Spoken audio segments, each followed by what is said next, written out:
Okay. Well, hello, everyone, and welcome. Day 3 of the Virtual Service Leaders Network. Good to see everyone. And this session is one this is a discussion group similar to what we have on a regular basis in terms of related to delivery and installation. So you may come in muted, but if you have anything to say, just unmute yourself. The more interaction and participation, the better. Certainly everybody benefits from hearing from other members. We well appreciate that and encourage that, in fact. But let's see if we give it a few more minutes and then we'll go ahead and get started. Or maybe, I see it's 2 o'clock or 3 o'clock Eastern time on the note. My name is Frank Sandner with Nationwide Marketing Group, and I am joined by 2 of my esteemed colleagues, Carmine Dionisio and Mark Politz. We together kind of manage everything related to service and delivery and installation. And delivery and installation is something that we just added to this show. This is the first time ever. But we felt like it was important. This is an important area for every one of our members, and one that probably doesn't get as much attention as it should have. So this session was originally going to be hosted by one of our vendors, and that vendor is a company called Installation Nation. I don't know if anybody has heard of them. They're a nationwide vendor. And when I spoke to the CEO of the company, he was telling me about the program he has, and he was saying that he's spoken to many nationwide members. He hasn't really been that successful at getting anybody to engage with them. What he offers is a service where if you have somebody out sick on vacation, you want to fill in the deliveries that can't get done while that person is out, you would engage with a company like Installation Nation. Of course, it works better in bigger cities where they've got people already, not so well in more rural areas. So what I asked him to do is, how about he put together something showing what are all the costs involved in doing delivery and installation, since that's the only business that he's in. So just imagine his world is one where he gets revenue by charging retailers like you, and his expenses are all his to bear. And hopefully his revenue is greater than his expenses, and he makes profit as a company that offers delivery and installation services. Okay, so he had this plan. He and I had worked out. He was going to put together the session, but then he decided that he wasn't going to do it. So I felt like, well, how about we do it without him? We don't need him. We got enough people here. So let's just do it without him. And kind of, this is going to lead to a discussion. So I'm just kind of building up to it in case you were wondering where I'm going with this. So, I'm imagining that everybody here on this call, as well as the guy from Installation Nation, when he's looking at the revenue side of his business, he's got certain things, certain charges that he is able to create. There's obviously a delivery charge for doing deliveries. You may have some free deliveries, and so you have to kind of factor that in. There's no revenue there, but there's going to be cost. You may charge for gas hookups. Most people do. You may charge for any kind of hookups, actually. You're probably going to charge for any hoses or filters or anything like that that's involved in doing the installation. You may charge for a haul away. You may not.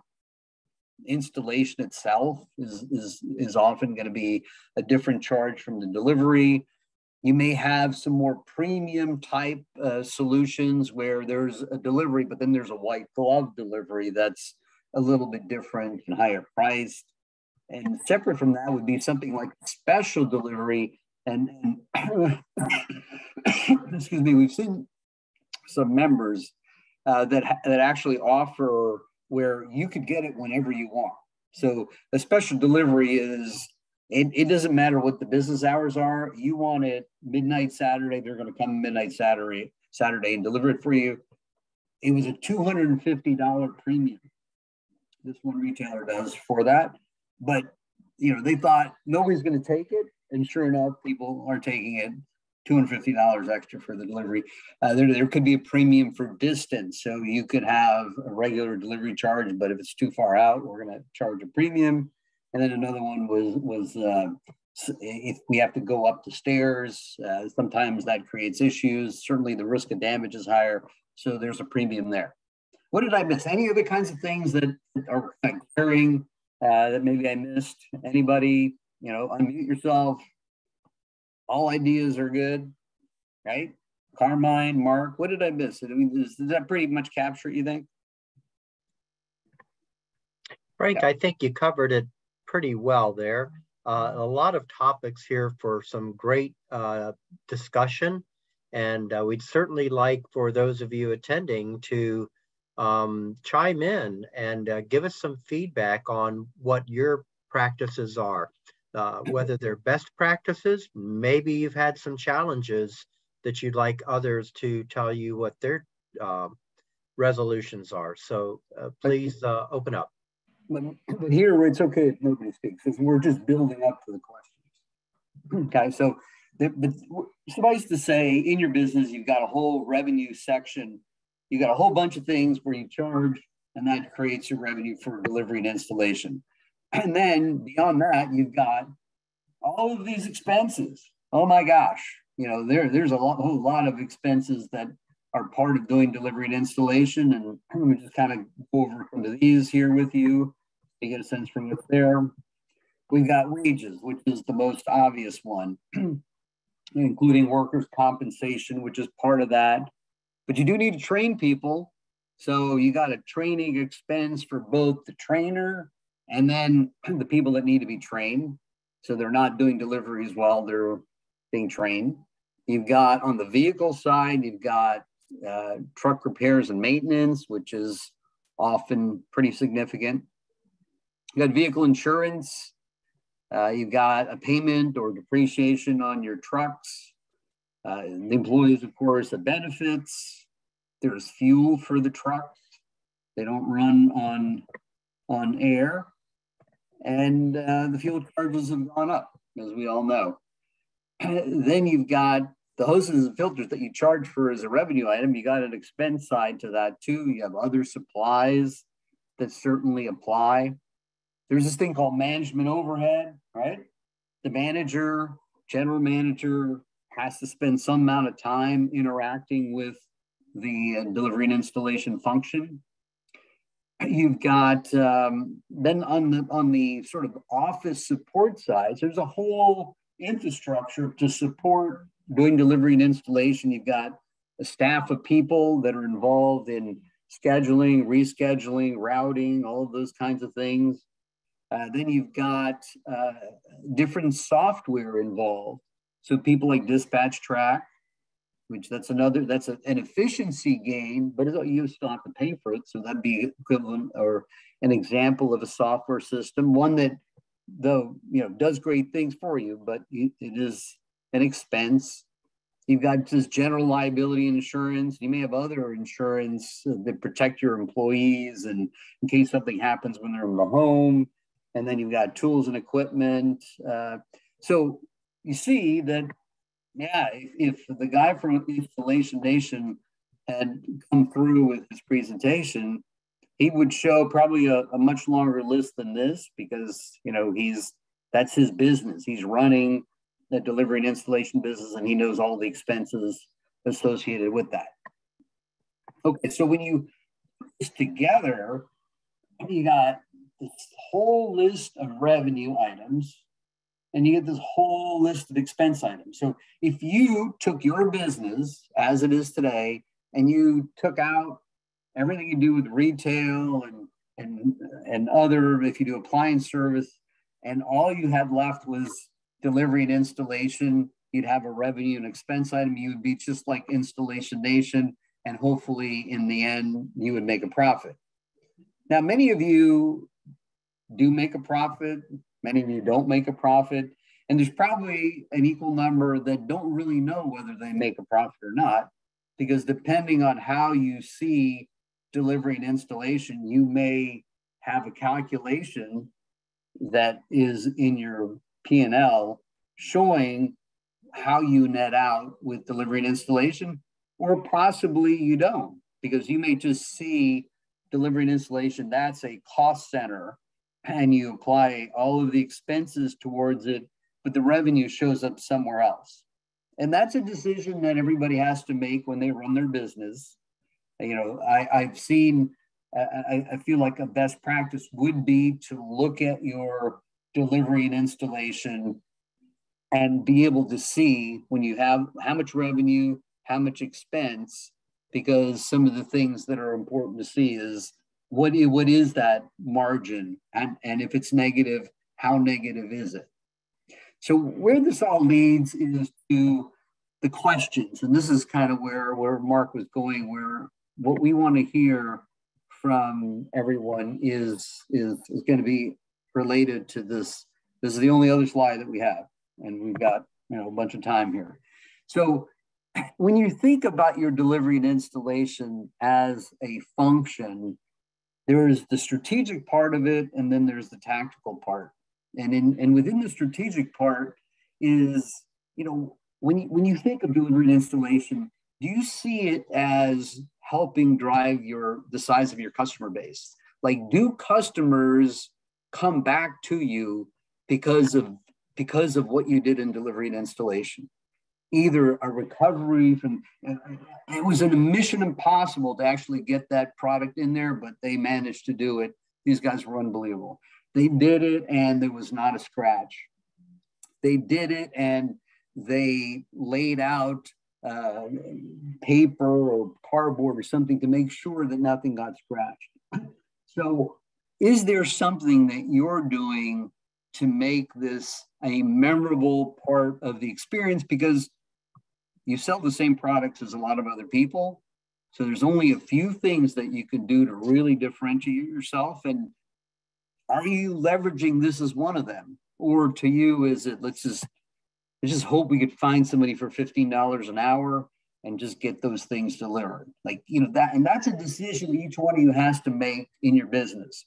And then if you do see this as something, as a way to create a memory to a consumer so they come back, how do you know if it's even working? I mean, we could have all the best plans in the world, but that doesn't mean that we know that they're working.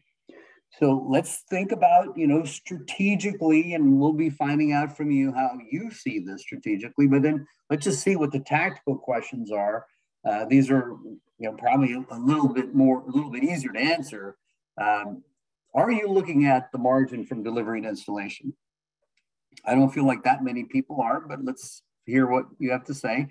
Is your goal to break even on delivery and installation? It could be that you do track revenue and expense, but you're not trying to break even because you're trying to build your customer base and you're using delivery and installation as a way to get there.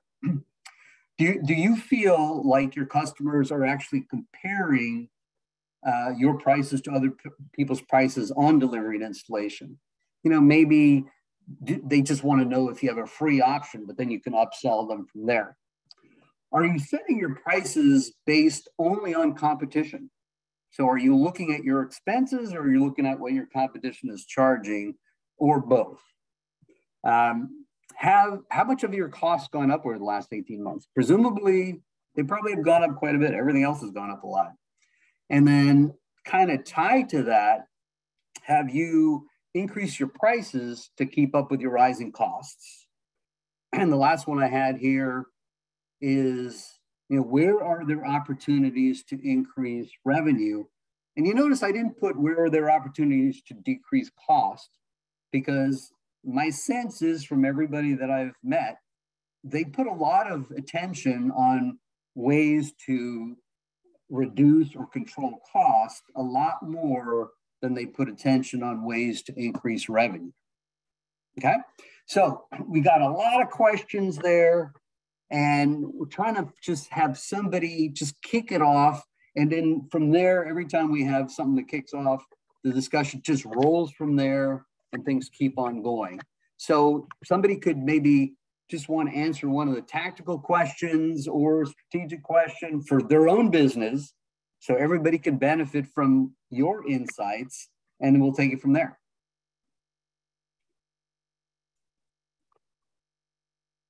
Don't all speak up at once. You got to unmute yourself. Or I'll have to pick somebody. You know, the idea here is sharing. It's a sharing kind of situation.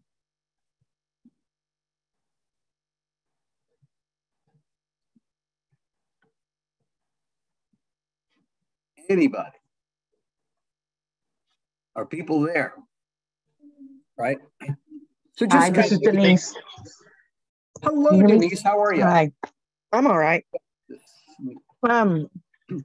We haven't increased our prices yet, but we probably need to. Yes. And I'm just answering some of your questions. Now you haven't increased your prices recently. Do you know how much your costs have gone up? No, I mean, I don't think we have it broken down like that. Probably should look into that though.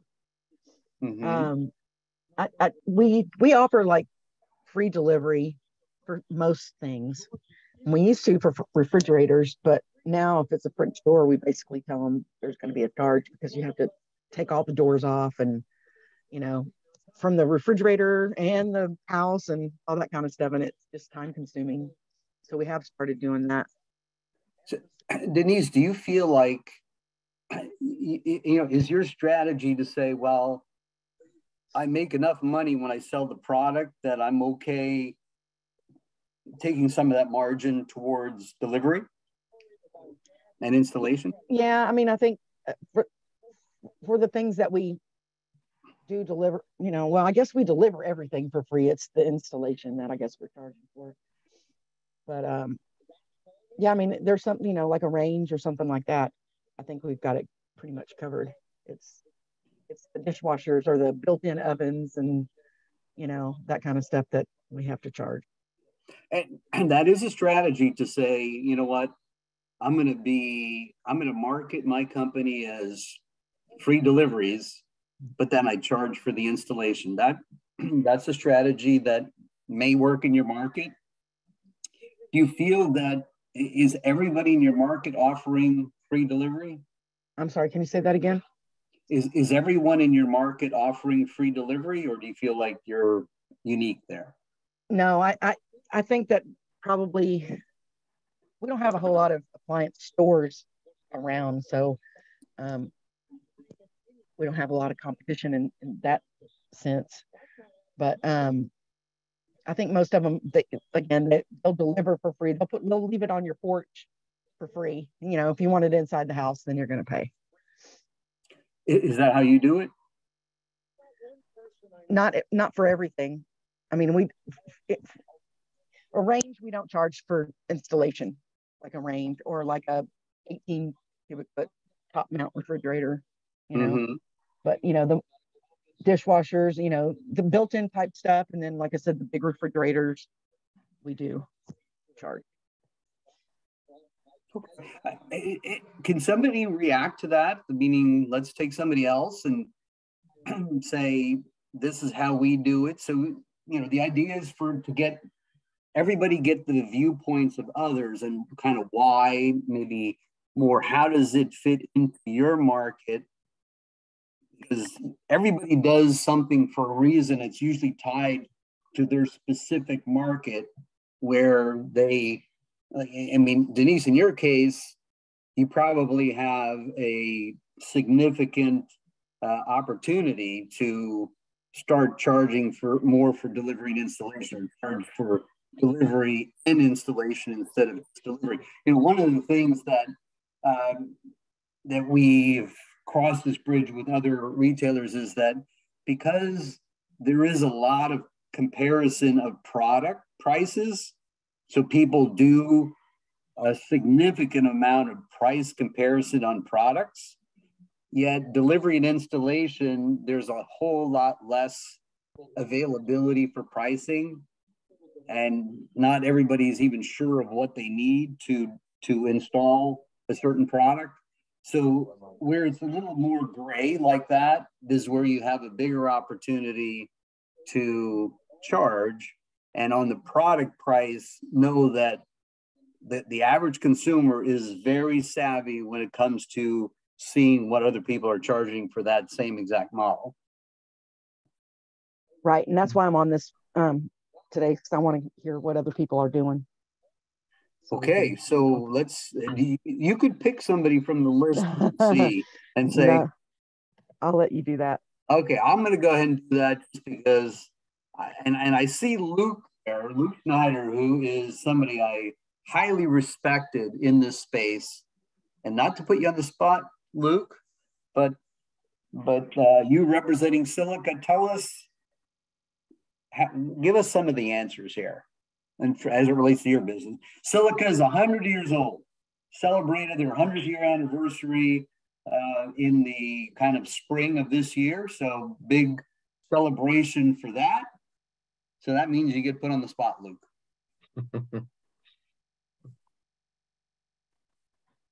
I hope Luke is there. Or if it's somebody else who logged in under Luke. Oh, come on. No? Okay, so I'm going to have to pick somebody else. I don't know where he is.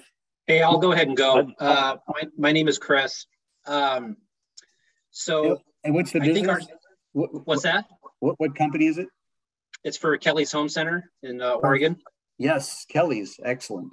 So I feel like we cover a lot of different areas in the sense that we do have some free stuff if it's local, but we'll also charge. And then if it's further out, we'll actually even charge additional for the distance that we have to go.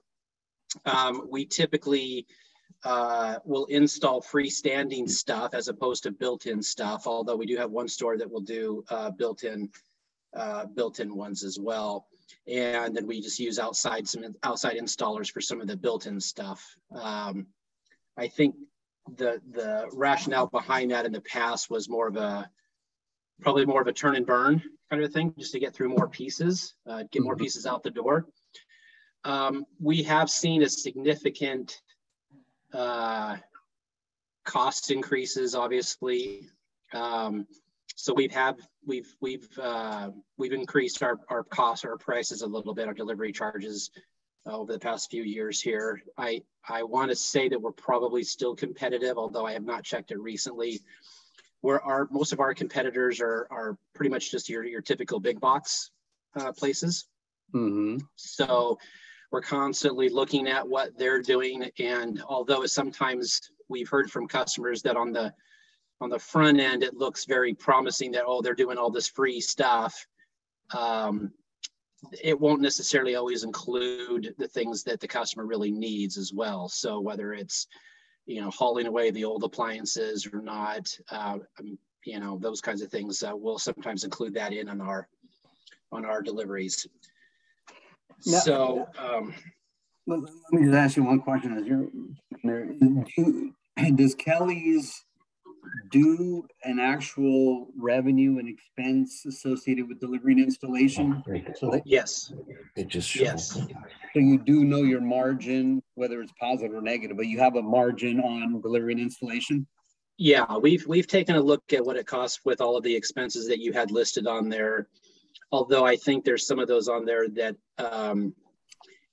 time and energy or resources, or some of the work that I have to do or whatever. I don't know how much of that is inclusive of that, but certainly things like insurance, fuel, truck maintenance, all those kinds of things, we do take into consideration for that.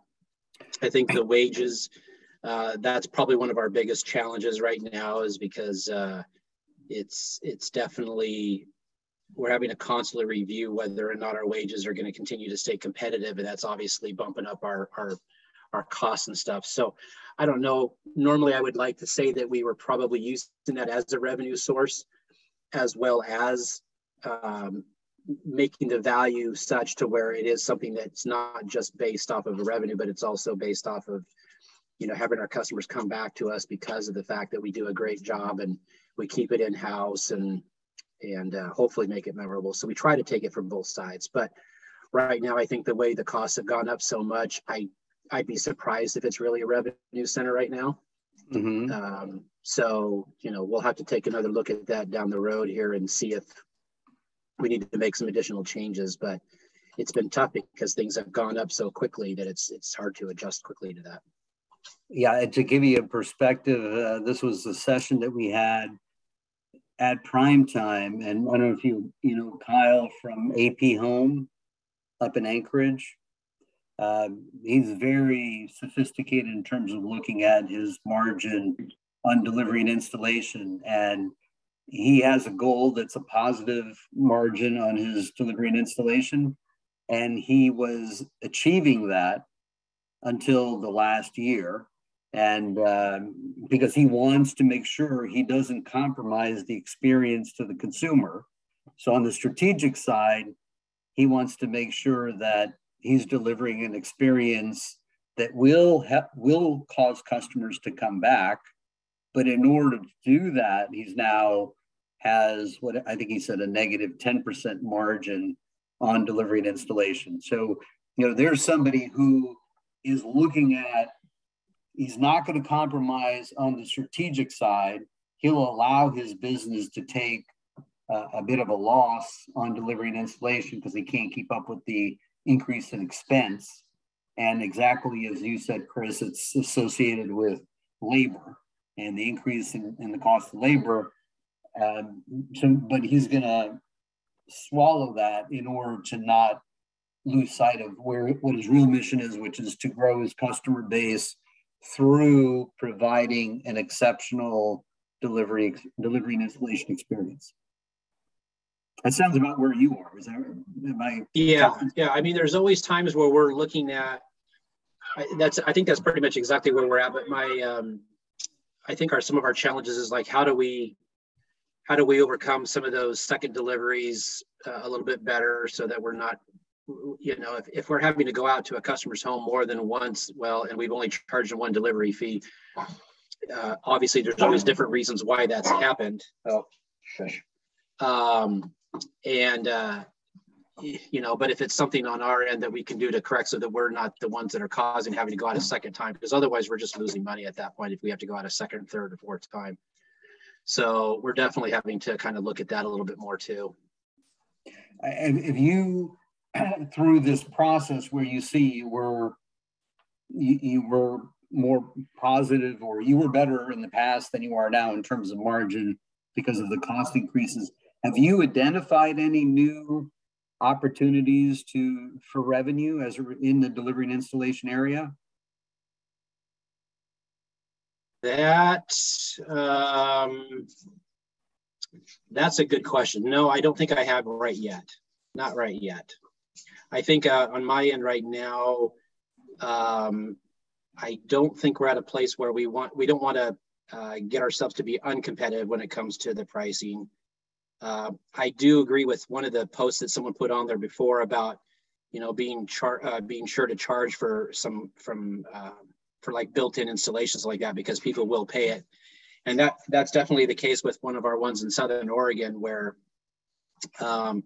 because of some of these places that don't have any appliance dealers and then they have to come all the way into our location, it takes a significant amount of time and resources to get out to their location. So we charge accordingly for it because of that. And it may sound very steep. It was kind of a hard one to swallow at one point, but it's like they accepted it wholeheartedly. And so, but as far as the revenue side right now, I don't think I've seen any yet. So okay. Certainly open to explore that, but I think focus more on the cost savings. Right, but it's almost a situation where if you can't keep the revenue growing as fast as the costs are growing, then you sort of have to find some other kind of revenue that doesn't make you non-competitive. It's just a different, just like that one retailer, I still remember vividly, they're kind of in Arizona, right around where Nevada, Arizona, and California meet. I never even knew those three states met until we had that discussion. And they're the ones who introduced the $250 special delivery.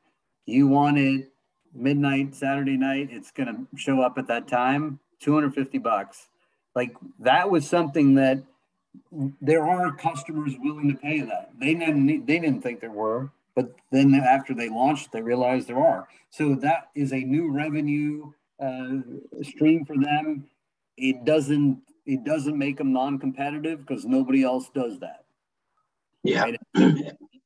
And we did do a little bit of that as well with like same day delivery. So we would tack on an extra amount to our regular delivery charges for sure. Good. Excellent. Luke, are you there now?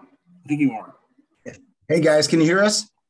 We sure can. All right, Frank, you're gonna get even better today. You're gonna get loaded, Frank. Yeah, you got Tom, Josh, and Luke here, and the rest of our delivery team. So we got the whole team. All of Team Silica here. So remember, I don't know if you heard before, but I was congratulating you guys on a 100-year anniversary and everything. I don't know if you heard me or not.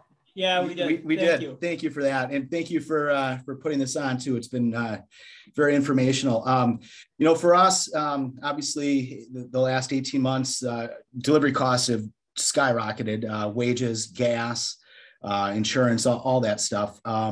We have not necessarily. Frank, I just did some quick numbers in just wages and gas.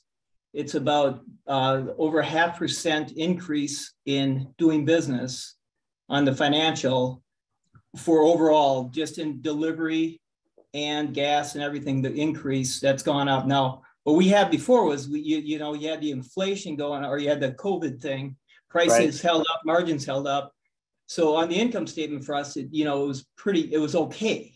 But now, as we're getting promotional, we've had to take a look at a lot of things now. And I looked at the amount of revenue that we took in during that time for delivery and dishwasher installed and things like that. And it's pretty close to a break even of what we had last year. Now we're behind, as you were talking about before. But just putting quick numbers to it, we are making decisions to increase our pricing. Now, a couple of factors, as you mentioned before, that we look at is, one, we look at the customer experience. And to be honest, part of the thing that if you look at our Google reviews, you're going to see that well over half of them was called out. Our delivery team was so good. And obviously that's an advertising cost that you can't replace, that they're doing such a great job. So we want to keep it in-house versus going out. So we look at that. We look at competition. What is our competitor doing? Because you got to look at, to make sure that you're in the ballpark. You can't just come up with a number. I wish we could. But obviously that's not going to work. You got to make sure that not only with some local independents, what they're doing, which sometimes are crazy, and then what Home Depot's to stay in the ballpark. Because obviously when you get more website, our webpage is pretty good. We have to put our costs into that. And so people can shop us very easily and quickly and then compare us online. So we're trying to figure it out. That's why we're on this seminar, to see if anyone else has done some different things, but we are increasing. This is actually going to be our second delivery and installation price increase in 2022. We did one earlier in the year, and then as of actually November 1st, we're bumping all of those again. We had to pay our guys more. Gas is more expensive. Trucks are more expensive. All that stuff. We still feel like we're certainly in line with that, and even just talking with other dealers, we're probably still on the low side. But this is rural Wisconsin, so it's still a very conservative, and we do have a lot of dealers that are within a half hour to 15 minutes of us yet too. That we still have to remain somewhat competitive on that stuff as well. So tell me a little bit about, or tell us a little bit about kind of what Chris was talking about. He's got people that are far away. Oregon is a big state, and he's got deliveries that are very far, and he has to charge extra for that. But that's just, they're far away. They're accepting of that expense because they realize that it's a long delivery. Do you have a similar thing where you've got some pretty far deliveries and you are indeed charging for those? We do. Generally, for the most part, we have our market zip codes that we have our base rates for. Out of the zones within 20 miles, we have a kind of a rider where we go up so much. And then really, once we get past that really it's going to be about 60 to 80 miles past our stores. Then we start talking and we kind of do them as an individual basis. We don't necessarily have a set rate. We're going to look at the package itself. Is it big enough to even justify taking a truck out of our delivery territory for half a day, a whole day, whatever that may be? We have given up some smaller packages that it just didn't make sense, and we've referred them to some maybe independent dealers that are closer to take better care of them in those instances right now, just because of how backlogged we are. I mean, we're generally 7 to 10 days out on our deliveries on average right now already. With that, to take a truck and take 7 to 8 deliveries and just do one, it just doesn't make sense, right? Yeah. So we kind of look at that on a case by case for those real long deliveries. It's got to be a substantial package for us to really justify it. One of the things that you said was that in terms of on the strategic side and building the customer base side, that you've been able to get a significant amount of positive reviews where the delivery person is referenced. Seems like some kind of secret sauce going on there that maybe a few people can learn about. Well, the guys get an incentive if they're called out. We have once a month, we look at the reviews, and if their names are called out in a meeting with all the delivery install team, it's $10 per call out. And, when you can hand them cash of 60, 100, 150 bucks, they kind of like that. They go home. You usually do it on a Friday so they can have a good weekend. But nice. It really comes down to, we also make sure to be careful of that if you're going to do it.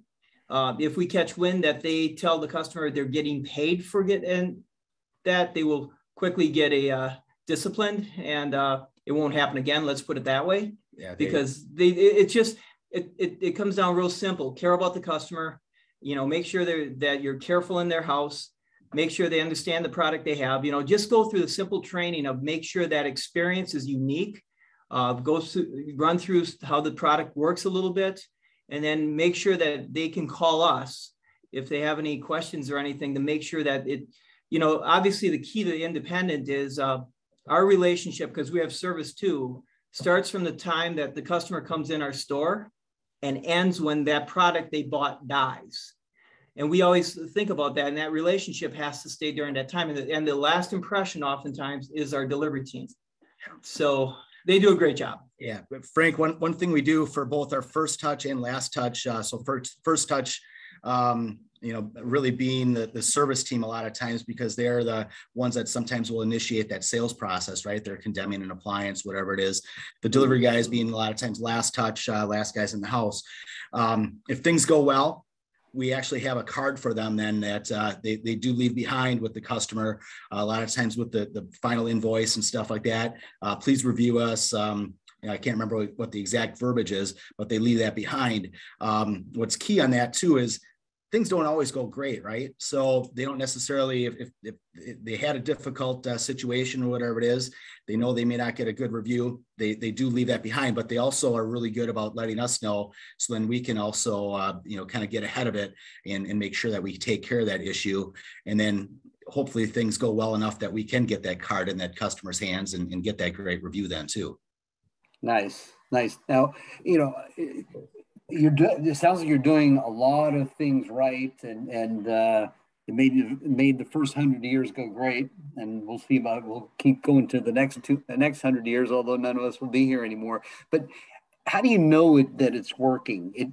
You're getting a lot of reviews, they're positive reviews, but have you ever figured out a way to kind of translate that into, that means X amount of more sales because we've got that much higher positive view in the customer's mind, when they read reviews, they're more likely to come to us. Have you been able to do that type of calculation, or that's just not possible? We just know we're better. No, that how we compare it, Frank, is growth. When and we rely on Nationwide to get a lot of the numbers on the industry, what the industry is doing, and compare it with how we're doing. I mean, that's really the measurement, because if we're exceeding industry, that means we're doing something right compared to our competition. And that's how I kind of measure it, or that's how we've looked at it over the years, is really comparing what's going on in the industry. So, now it's been down 10%, but we're only down 5%. I hate to say it, but that means we've taken some market share. And that we really compare it that way. And I think it's really the only way that I could see doing it, because it's really hard to put a number behind each situation or how it works. And I don't know. I don't know about you, but I know most people are looking, when they're shopping around, they're looking at Google reviews, and 4.8 is not bad for a appliance, electronics furniture retailer. And that's that's that advertising fund that you don't know how much it would cost. That's word of mouth right there in a review that's right in front of people. That is so important to us. And so hard to quantify, but that's kind of how we view it. Yeah. And it also helps us justify on the sales side of things when we're talking about our delivery and installation team. If we get any customer rebuttals about the cost of whatever our services are, it's look at how good just look at our Google reviews. That tells you how good our guys are. They're not getting out of jail, they're not out of Cuba and all that stuff. They're our team members. So and so if you were higher priced in delivery and installation, obviously it's worth it. Nobody else has that kind of review, so it almost gives you a little bit more opportunity to be a price leader in delivery and installation, because you're offering a service that's unparalleled by anybody else. That's what we hope that they see. Yeah. Okay. Well, I want to hear some reactions. You guys are awesome. I mean, obviously you're thinking about it from all angles, and you've got a solution that is working. Let's hear other people's kind of reactions, either something that they want to hear about, a question they have. Mark's got a question, so why don't we start with him? Well, Frank, I wanted to mention that in the chat box, T. Jeebers had asked to everyone, does anyone offer incentives for delivery and installation, as we've had a little bit of discussion on that. And then Jones Light came up with an answer as well. I'd ask them if they could verbalize that on this show. On this show. So let's go ahead, turn it over to them. Hey, everybody. So I know that was kind of a crazy text, but I got in at the end. We had customers here, so I just got to jump on at the end. But it's okay. So we were in Panama City, and I was in the furniture meeting, and somebody had said they use this for their delivery team. So they put kind of $15 in the pot for every delivery that they do during the month. And at the beginning of the next month, they tally all of it up. If anything, if they've had to go back for anything, if there was, something that the customer didn't like, we didn't do something correct or whatever. So we tally it all up. We subtract anything they've had to go back for. And then whatever's left in the pot, we go through our delivery sheets, our delivery documents, and see who's delivered what, tally up all those, and then we just divide the money between, however many deliveries that they've done. And we give them cash, so if their wives don't know anything about it, they can spend it how they want to. And it's worked out great. I mean, we have very, very few things that we have to go back for. And then someone had asked, if it was a conceal, do you give them a pass? Yes, we do. Most of our stuff, we do try to open and inspect it before it ever leaves the warehouse. So, we kind of know if there was anything damaged before it left here, if it got scratched in the delivery truck or, whatever. So, yes, we do try to inspect it before it leaves. I've got a question, a follow-up to that. You had mentioned in the chat that you'd recently started this, I believe, after a meeting that you attended. And prior to that, you were not doing any type of incentive. And did you have a higher rate of return trips back for installation corrections or damages? It wasn't really high, but it was higher than we wanted it to be. So now, you know, they're a little bit more careful.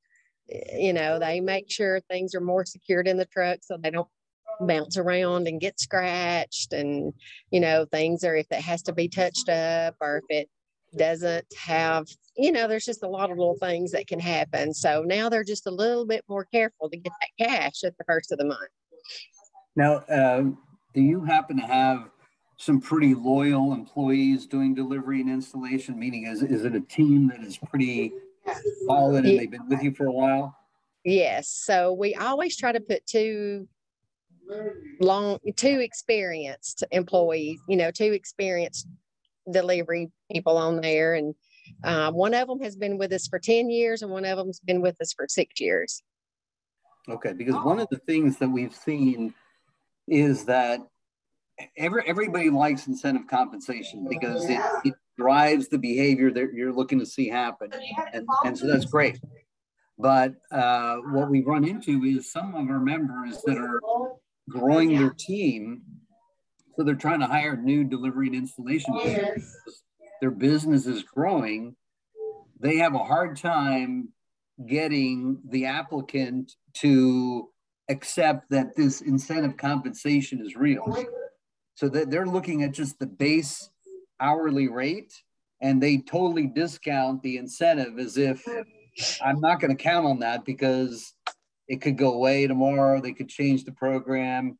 And well, at the beginning of the month or at the end of the month when we tally everything up, and I walk around with these envelopes full of cash, $300, $400, $500, you know, that talks.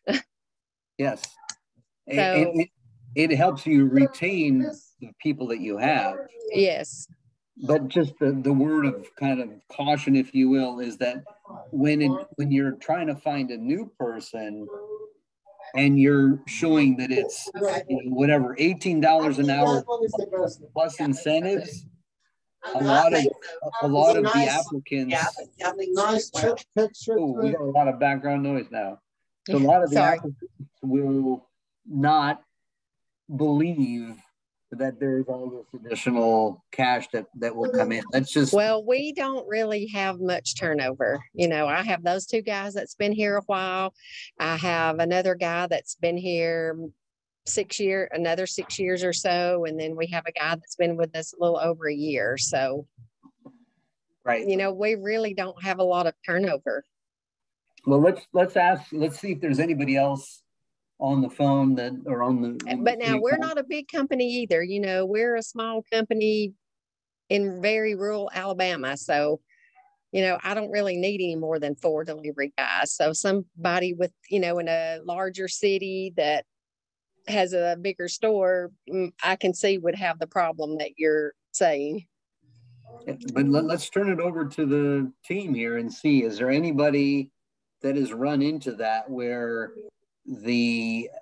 getting the applicant to understand the commission program or incentive compensation has been a challenge and they really don't believe it? Has anybody run into that? Yes. Yes, Good. absolutely.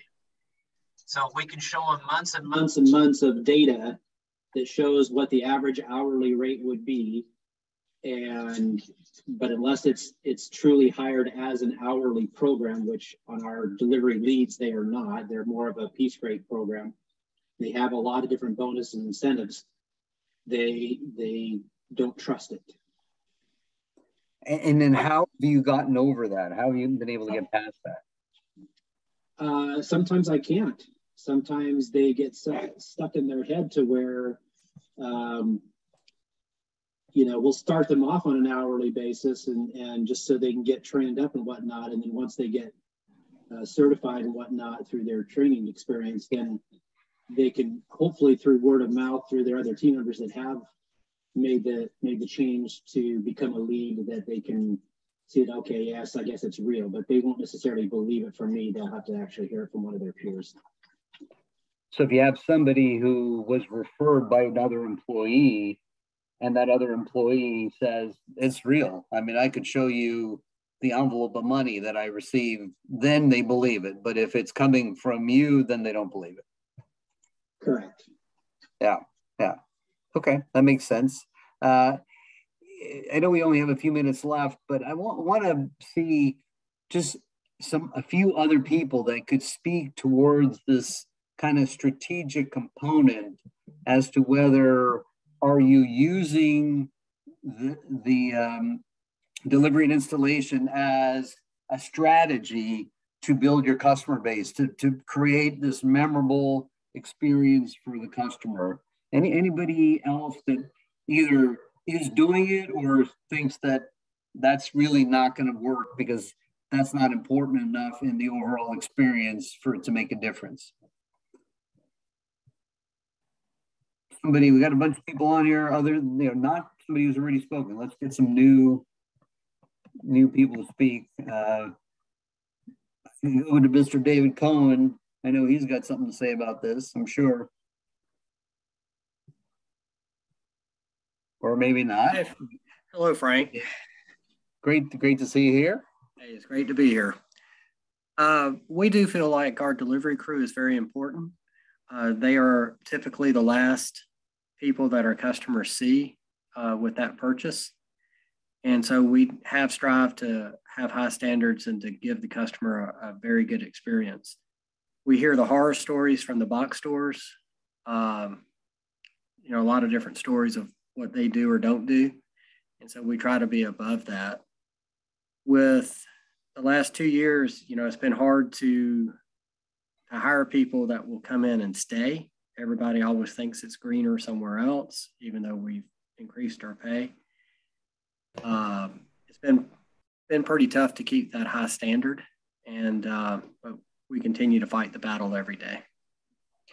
And do you have some way to figure out whether your focus on this is working, that's had an impact on your business? Well, I think it has impacted us, and sometimes it's a negative way. You have turnovers. It's hard to train people correctly and to get them on board so that you don't have damages to the appliances or to the property. So we've had some things to overcome with that. But as we've rotated through people, I think we have found a good group to work with further and hopefully train better and to get them on board with doing the things they need to do and not taking the shortcut. We would like to do a incentive-based program. The problem is we don't want to make it too complicated, where it's hard for us to keep up with, hard for the employee to keep up with, and do something to help them enjoy their work and get a bonus at the end of the month, like some of these other people are doing. Right, and I think you said at one point that you were advocating, or you launched something where they get every second Friday off, or a 4-day work week every couple of weeks. Is that still in place? Yes. So we try to rotate. So it's probably every third week, they get a 3-day weekend. And I think that's helped morale. It helps them to recharge, to get a Saturday, Sunday, and Monday off has helped in that regard. And they're still working a full week. It's just that they're working it in, some weeks it's in 4 days, some weeks it's in 5 days. Is that correct? That's correct. Okay. Anybody else do anything with this type of thing where they're giving people more time off by changing their work hours? Anybody else doing that? Because that might be as effective as incentive compensation.